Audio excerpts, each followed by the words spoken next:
अस्सलाम वालेकुम वरहमतुल्लाहि वबरकातुहू। This is Mohammad Awais. आज हम लोग आपके साथ दोबारा मौजूद हैं with Islamiyat paper two preparation for O levels examination 2022। तो भाई आज का जो टॉपिक हम लोग जो करने वाले हैं वो है हिस्ट्री एंड इम्पोर्टेंस ऑफ अहादीस। मैं एक एक करके टॉपिक समझाता रहूँगा, ध्यान से सुनते रहना। लिखने का कुछ काम नहीं है, लिखना खुद है, जो भी करना है पास पेपर करना हो जाएंगे आराम से। लेक्चर सुनना पूरा, ज़्यादा लंबा नहीं होगा, शॉर्ट जितना कर सकता हूँ उतना करूँगा।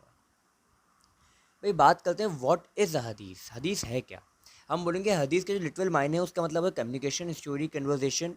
वो रिलीजियस हो या सेकुलर हो, मसला नहीं है। लेकिन ये जो वर्ड हदीस है, ये हदीस नबवी या हदीस कुदसी, जो आगे समझाऊंगा क्या होती है, इसके बारे में बात नहीं कर रहे हम। यहाँ पे बेसिक बात कर रहे हैं हदीस होती क्या, ठीक है। हम बोलेंगे कुछ कमांड्स ऐसे हैं कुरान मजीद में जो बहुत ब्रीफली डिस्क्राइब हुए हैं, बहुत ब्रीफली एक्सप्लेन हुए हैं। तो हदीस उनको इलेबोरेट करती है, ठीक है। हदीस are the action and the saying of prophet. और सुन्ना दूसरी है। सुन्ना क्या होती है? सुन्ना is a way, action, mood और मैनर ऑफ प्रॉफिट सल्लल्लाहु अलैहि वसल्लम विच इज़ नॉट ऑब्लिगेटरी। जो सेइंग होंगी प्रॉफिट सल्लल्लाहु अलैहि वसल्लम की वो ऑब्लिगेटरी होते हैं, लेकिन सुन्ना सुन्ना ऑब्लिगेटरी नहीं होता। बात करते हैं देयर आर 4 टाइप्स ऑफ अहादीस। Number 1, verbal.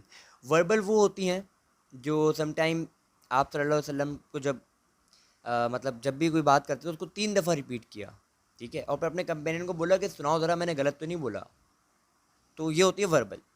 फिर आती है प्रैक्टिकल टीचिंग या physical actions. How to pray नमाज, मेथड ऑफ पिलग्रिमेज सिखाया। Letters send it to kings rulers, ये भी एक अहादीस हदीसों की शुमार में आता है ना भाई। लिखा गया था प्रीच इस्लाम करने के लिए, बहुत सारों ने एक्सेप्ट भी किया, बहुत सारों ने रिजेक्ट भी किया, नए लॉज नए कानून बताएगा उसके अंदर।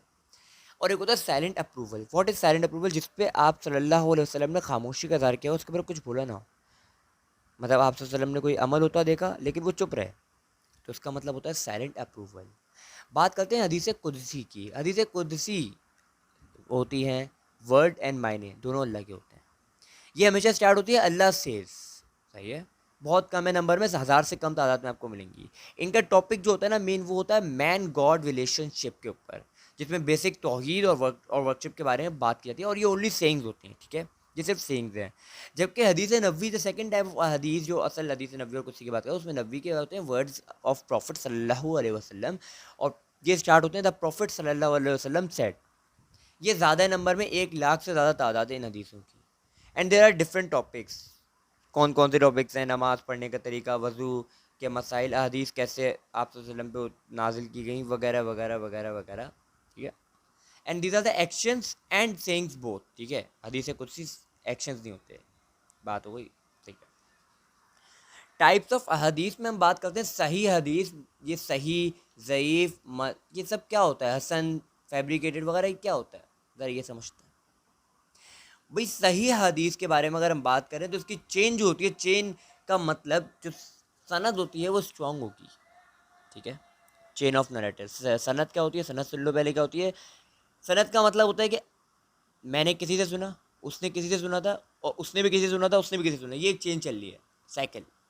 जैसे प्रॉफिट सल्लल्लाहु अलैहि वसल्लम ने एक दोस्त को बोला, एक साहबी को बोला, उन साहबी ने अपने बेटे को बोला, उन्होंने अपने बेटे को बोला, उन्होंने अपने बेटे को बोला, उन्होंने अपने बेटे को बोला।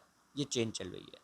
चेन अनब्रोकेबल होनी चाहिए, और नरेटर एक सच्चा मुसलमान होना चाहिए, मेमोरी उसकी सही होनी चाहिए, और मौका होना चाहिए कि हाँ भाई ये बात पता चलती है कि ये दोनों नरेटर आपस में एक दूसरे मिले होंगे, ठीक है। और यंग होना चाहिए, कोई ज़्यादा ज़यीफ़ ना हो। ज़यीफ़ हो, अगर कोई ज़यीफ़ नरेटर होगा तो हो सकता है उसकी मेमोरी लॉस हो चुकी हो।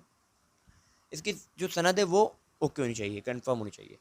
सही हदीस के जो वर्ड्स होते हैं कुरान के साथ कभी कॉन्फ्लिक्ट नहीं करेंगे, और कोई और दूसरी हदीस जो ऑथेंटिक हदीस है उसके साथ भी कभी कॉन्फ्लिक्ट नहीं करेंगे।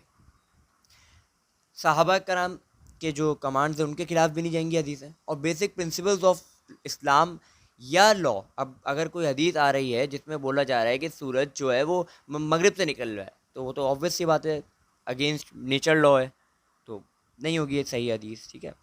There are no words against Muslim family and their companions, मुस्लिम के खिलाफ कोई बात नहीं होगी। कोई ट्राइब के ऊपर कोई बात नहीं होगी, और कोई हिस्टोरिकल इवेंट के ऊपर कोई कॉन्फ्लिक्ट नहीं होगा, ठीक है। कोई छोटे से गुनाह के ऊपर जहन्नुम, या कोई बड़े छोटे से सवाब के ऊपर जन्नत की बशारत कर देना, ये सही हदीस में शुमार नहीं होगा। इसका जो मतन होता है, इसका जो कॉन्टेक्ट होता है, जो कंटेंट होता है कॉन्टेक्ट करें, वो बिल्कुल सही होना चाहिए, ठीक है। नरेटर को बिल्कुल सही सच्चा मुसलमान होना चाहिए, इसकी मेमोरी ओके होनी चाहिए, ठीक है। बात करते हैं हसन की। सही हसन। हसन कौन सी होती हैं? जिसके अंदर कोई एक नरेटर ऐसा होगा जिसकी ओल्ड एज हो गई होगी या हो गई हो, उसकी वजह से हमें ऐसा लग रहा हो कि इसके हो सकता है कि मेमोरी लॉस हुई हो थोड़ी सी। बाकी सब चीज़ें इसकी सारी सही हदीस से सेम होती हैं। ज़ईफ़ हदीस क्या होती है कि एक झूठा सनद में कोई झूठा घुस जाए, कोई चेन ऑफ द नरेटर्स में कोई झूठा घुस जाए, कोई फॉल्स बंदा घुस जाए, कोई नॉन मुस्लिम घुस जाए और वो बोल दे। और या हो सकता है कि चांस ना हो कि कोई नरेटर आपस में मिले हो, या सही हदीस से कॉन्फ्लिक्ट या कोई नेचर लॉ से कॉन्फ्लिक्ट कर रहा हो।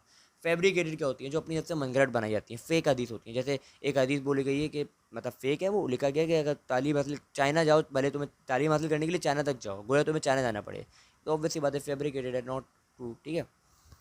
स्ट्रक्चर ऑफ हदीस मैंने भी समझा दिया। सनद और मतन होता है, ठीक है। सनद क्या होता है? Chain of the transmitters. और मतन होता है कंटेंट, दोनों इक्वली इंपॉर्टेंट होते हैं। बात करते हैं कंपाइलेशन ऑफ द हदीस की। स्टेजेस हैं इसके कुछ। पहला स्टेज होता है प्रॉफिट सल्लल्लाहु अलैहि वसल्लम की लाइफ टाइम में। देखो प्रॉफिट सल्लल्लाहु अलैहि वसल्लम ने प्रोहिबिट कह दिया था कि आप लोग हदीस को कंपाइल नहीं करेंगे, ठीक है।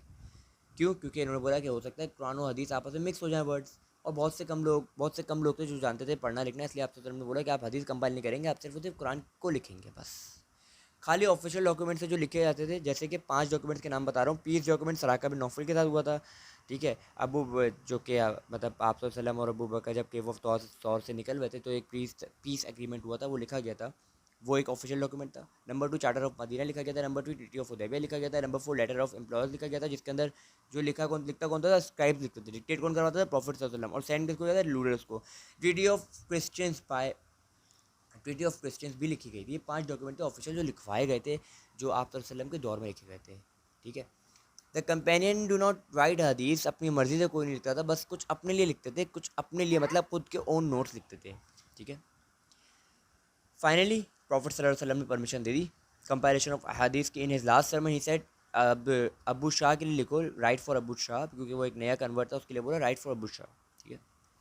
कंपेनियन की ट्रांसमिशन याद रखना, अबू हुरैरा की 5374, आयशा रज़ी अल्लाह अन्हु की 2210, अनस बिन मालिक, अबू सईद खुदरी, जाबिर बिन अब्दुल्ला और अब्दुल्ला बिन उमैर। ये सारे मेन कैरेक्टर्स हैं, मेन लीड कंपेनियन थे जिन्होंने कंपैरिजन की।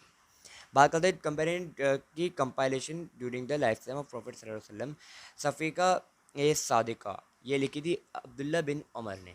इसके एक ट्रुथफुल स्क्रिप्ट कहा जाता है, क्योंकि इसके अंदर सारी सच्ची बातें लिखी थी, और ये अर्लीस्ट कंपेनियन में से एक थे, ठीक है। दूसरी लिखी गई थी बुकलेट कंटेनिंग हदीस regarding blood money and retaliation. ये लिखी थी अली रज़ियल्लाहु ताला ने, और अपने पास हर वक्त लेके घूमते थे।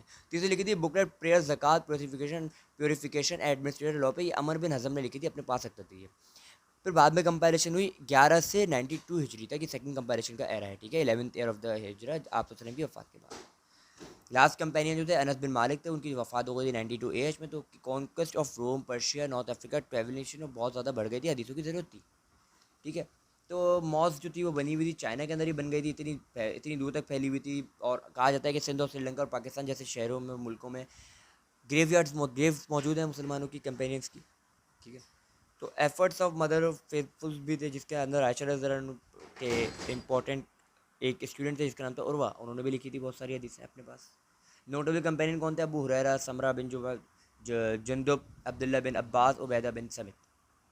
उसके बाद है era of successor and their successor, 92 A से 200 तक, ठीक है। अब तो प्रॉफिट वसल्लम के एरा की बात थी ना, उसके बाद की बात करते हैं जब प्रॉफिट वसल्लम की डेथ हो गई, ठीक है।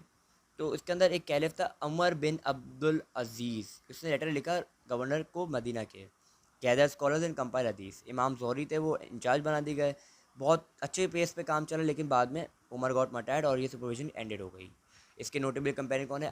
इमाम मालिक, अहमद बिन हम्बल, हसन बसरी, अब सुफियान सौरी, और अब अयूब अल सख्तियानी। गोल्डन एज ऑफ कंपैरिजन की बात करें तो भाई इसके अंदर है ना, स्पेशल फोकस रखा गया था सनद और मतन के ऊपर, ठीक है। और इसके अंदर 6 किताबें थी जो लिखी गई थी। इसको मैं बहुत शॉर्ट में बताऊंगा, अगर चलो शॉर्ट में ही सही बताता हूँ। सही हदीस होती है, ठीक है। मतलब सही हदीस कह रहा हूँ। 6 किताबें थी। सबसे पहले इमाम बुखारी की बात करते हैं। इमाम बुखारी ने आइडिया दिया 30 हदीस का, 16 साल में कंपाइल की। इसके अंदर लाखों हदीसें कंपाइल की, ठीक है। टॉपिकल कंपाइलेशन हुई थी, 97 बुक्स लिखी गई थी। फर्स्ट बुक का नाम है किताबुल वही और लास्ट बुक का नाम है तौहीद पे किताब। बुक्स ऑफ ज़कात, वज़ू, नमाज एक्सेट्रा भी है। इसके अंदर कलेक्शन ऑफ सही हदीस है। इमाम मुस्लिम ने दूसरी कंपैरिजन की जिसमें 3,33,000 हदीस थी, 9,000 ऑथेंटिकेटेड थी। खाली सनद उसको रिलायबल किया गया, इस्लामिक इंटरप्रेशन की गई। फिर सनद अबू दाऊद 5 लाख हदीसों में से 4,800 निकालते हैं। खाली 20 साल लगते हैं कंपैरिजन में, और ट्राई टू कंपाइल ऑल सही हदीस। Tirmidhi teacher was the his teacher was Abu Dawud, ठीक है। तो ये हसन हदीसें नरेट करवाते हैं, होती हैं इसके अंदर। फिर सुनन नसाई, इब्ने ठीक है, इब्ने मजब बिन यजीद लिखते हैं, और ये 6 किताबें होती हैं सही सतिया, ठीक है। ये सारी की सारी करेक्शन थी। और फिर आता है मुस्नद एंड मुसन्नफ। मुसन्नद का मतलब मसनद का मतलब होता है जो कि सनद के रिलेट करती है। मतलब एक कंपेनियन जिसका नाम है अबू बकर, उसके उन्होंने जो जो बोला, उनकी जो हदीस है उनको एक जगह रख दिया। ये सारी मुस्नद हैं। जबकि एक होती है मुसन्नफ टॉपिकल। पास पेपर देखें टॉपिकल कैसे होते हैं, चैप्टर वाइज, उस तरीके से, ठीक है। अहमद बिन हंबल ने कंपैरिजन की थी। ये शिया comparison is not at all important for this year, लेकिन थोड़ा बहुत कुछ पढ़ लेना। जज़ाकल्लाह खैर। आज के लिए इतना ही। अल्लाह हाफ़िज़। Stay tune for next video.